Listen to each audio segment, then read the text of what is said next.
First open the top cover of the motor. Then locate the external battery backup module and the connector cable.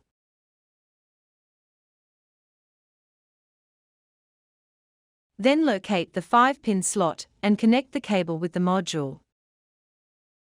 Then connect the battery with 2-pin slot.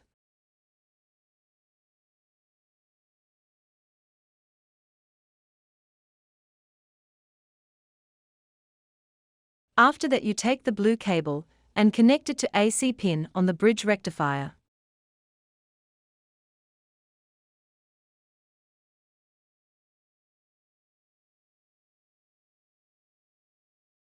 Lastly, connect the power plug on the top of the motor where it says battery charger module. When you see the red light, it signifies battery backup system have been successfully connected. Thanks for watching.